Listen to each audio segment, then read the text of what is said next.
Ini Isya jam berapa Pak?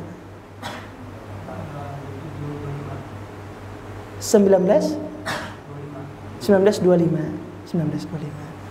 Nah, itu Pak baru pengantarnya aja, padahal kisahnya tadi anak menceritakan tentang sejarah Nabi Pak, ulun ceritakan secara singkat pala. Dulu Pak di Jazirah Arab itu ada sebuah bangsa yang disebut dengan bangsa Arab. Bangsa Arab itu telah mengalami kekosongan wahyu kurang lebih selama 600 tahun. Karena jarak antara Nabiullah Isa dengan Nabi Muhammad itu 600 tahun.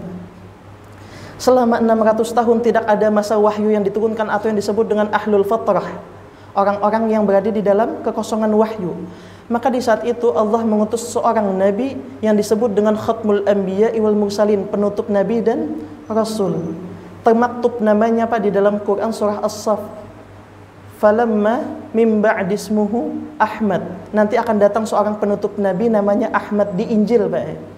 Kemudian di Al-Quran surah Al-Ahzab, maka Muhammadun aba ahadim, maka kelak kami akan mengutus Muhammad aba ahadim min rijalikum, sebagai laki-laki yang kelak akan menjadi wa khataman nabiyyin, penutup para nabi dan rasul.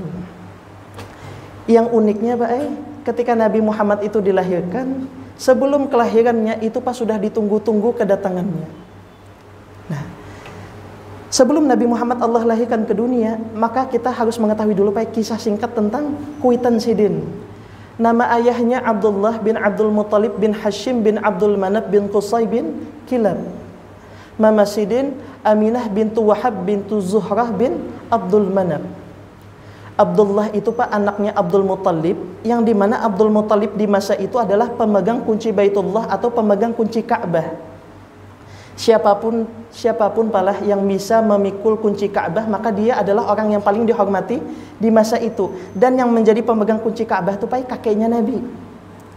Suatu ketika Pak kakeknya Nabi yang bernama Abdul Muttalib itu mengalami suatu permasalahan Pak. Permasalahannya apa? Permasalahannya adalah tidak adanya ahli waris yang bisa meneruskan kunci Baitullah. Kenapa tidak yang bisa mewariskan Pak? Karena Sidin kada bisi anak lakian. Karena di masa itu Pak, memiliki anak laki-laki menjadi sebuah keharusan, karena anak laki-laki dianggap bisa meneruskan nasab, bisa meneruskan jabatan, bahkan kedudukan kuitannya. Nah, maka Pak karena kada kunjung bisi anak lakian, Abdul Muttalib kemudian berdoa di samping berhala yang ada di samping Ka'bah Pak. Bermunajahlah dirinya di situ, lalu memohon kepadanya, berikanlah kepadaku anak laki-laki. Nanti kalau pian memberikan lawan ulun anak laki-laki, ulun akan memberikannya lawan pian sebagai salah satu bentuk nazarnya. Jadi Pak berikan ulun anak lakian, karena amun ulun dapat anak lakian, ulun persembahkan lagi sagan pian. Setelah berdoa seperti itu Pak, ternyata Abdul Muttalib pun berhasil bisi anak laki-laki. Bukan hanya satu Pak, tapi sampai 10 ikung lakiannya. Salah satu daripada 10 nama itu Pak ada yang disebut dengan Abdullah atau ayahnya Nabi. Ketika sudah dapat 10 anak laki-laki, maka tidak berselang lama Abdul Muttalib pun ingat akan janjinya dulu Pak. Karena teringat akan janjinya, maka Abdul Muttalib pun segera membuat undian. Jadi Pak nama anaknya yang laki-laki bersepuluh tadi ditulis namanya Pak, dimasukkan ke dalam wadah nih, kemudian Pak dikocok ini. Nah, imbah tuh Pak digugurakan satu, diitihi Pak namanya. Pas keluar namanya Pak dibuka yang tertulis Pak Abdullah ayahnya Nabi. Nah, dilema pulang Pak Abdul Muttalib nih Pak dari sekian banyak anak Sidin yang paling Sidin sayangi Abdullah atau ayahnya Nabi. Maka untuk bisa menjadi penebus Abah Sidin itu jangan sampai dibunuh adalah Abah Sidin itu, Abdullah itu ditebus dengan 10 ekor domba. Jadi setiap nama Abdullah keluar disembelihkan Pak 10 ekor domba supaya nazarnya itu seimbang Pak.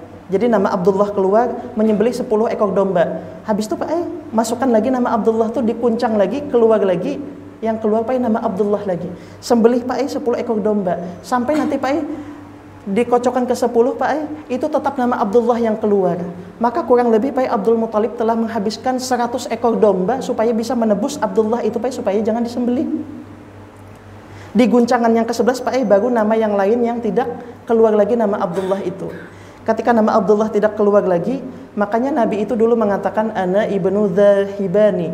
Aku adalah anak dari 2 orang yang dulu akan pernah disembelih, yaitu Abah Sidin Abdullah karena abahnya dulu akan dinazarkan, Jauh sebelum itu pai Ismail yang merupakan kakek buyut Nabi Shallallahu Alaihi Wasallam. Ketika sudah berlangsung lama Pak, setelah peristiwa itu entah mengapa Abdullah, sampai pala. Nah singkat saja pala. Kemudian tidak berselang lama setelah peristiwa itu, Abdullah itu Pak menjadi orang yang mudah sakit-sakitan. Karena sering sakit, makanya segera dinikahkan dengan salah satu putri Wahab namanya Aminah, atau orang yang sangat bagus dalam memikul amanah. Dinikahkan Pak tidak berselang lama kemudian Aminah pun mengandung Nabi Shallallahu Alaihi Wasallam. Ketika di kandungan usia Aminah 2 bulan, Abdullah izin lawan nang bini. Oh biniku, aku izin setumat lah, aku hendak tulak ke Syam berdagang supaya kau menambahi biaya persalinan, supaya kau menambahi biaya hidup. Karena Pak Abdullah dan Aminah di saat itu hidup dalam kehidupan yang berada di bawah Pak, artinya masih miskin lagi. Tulaklah Abdullah ke Syam, bulik dari Syam Pak membawa harta, tapi sampai di Yasrib Abdullahnya wafat ketika Aminah mengandung Rasulullah 2 bulan. Lahirlah Rasulullah, kemudian Pak di usia 6 tahun Mama Sidin meninggalkan Sidin, kemudian diserahkan sama Ummu Aiman kepada kakeknya Abdul Muttalib. Abdul Muttalib usia 8 tahun Rasulullah wafat lagi nang kain ini, kemudian diserahkan Pak lawan paman Sidin namanya Abu Talib. Dirawat sama Abu Talib sampai Rasulullah usia 50 tahun, wafatlah Abu Talib berbarengan dengan istri Nabi Khadijah bintu Khuwailid. Sedihlah Nabi pada tahun 10 kenabian. Supaya Nabi tidak sedih, diperjalankanlah Rasulullah itu Isra dan Mi'raj. Selesai Isra dan Mi'raj, kemudian Rasulullah hijrah ke Madinah. Ketika hijrah ke Madinah, Rasulullah mempersaudarakan Khazraj dengan Aus, salah satu penduduk asli Madinah. Dipersaudarakan, kemudian di rebranding namanya menjadi Ansar. Orang-orang yang hijrah dari Makkah ke Madinah disebut Muhajirin. Orang-orang yang berada di Madinah penduduk asli disebut Ansar. Nabi senantiasa mempersaudarakan mereka dengan baik. Lalu kemudian Nabi pun membuat peraturan yang harus ditaati yang disebut dengan Piagam Madinah. Ketika Piagam Madinah jadi Pak, tiba-tiba orang-orang Yahudi yang ada di Madinah berkhianat. Kemudian nanti karena berkhianat itu memunculkan suatu peristiwa yang disebut dengan Perang Ahzab atau Perang Khandaq. Ketika Perang Khandaq kalah, Yahudi kada terima, maka seketika terjadi lagi perpecahan di Perang Khaybar tahun 7 Hijriyah atau 7 tahun setelah Rasulullah hijrah ke Madinah. Ketika Rasulullah memenangkan di Khaybar, karena Yahudi tidak bisa menerima kekalahan tersebut maka seketika Rasulullah di saat itu dijamu dengan sebuah makanan. Kebetulan Pak yang dijamu itu menggunakan rusuk daripada bagian tubuh kambing. Tapi yang tidak Rasulullah ketahui, rusuk bagian kambing itu telah dikasih racun oleh seorang wanita bernama Zainab bintu Haris. Ketika Rasulullah memakan sedikit, maka Rasulullah pun merasakan efek sampingnya, yang kemudian itu menjadi salah satu sebab beliau nanti akan wafat pada usia 63 tahun, 12 Rabiul Awal malam Senin, tahun 11 Hijriah atau 11 tahun setelah beliau hijrah ke Madinah, di atas pangkuan paha istri beliau Aisyah pada usia 63 tahun. Nah mungkin demikian pala yang bisa ulun sampaikan. Apabila ada kata-kata mungkin yang kurang dapat dipahami atau kurang berkenan, ulun mohon maaf yang sebesar-besarnya. Wallahul muwaffiq ila aqwamit thariq. Assalamualaikum warahmatullahi wabarakatuh.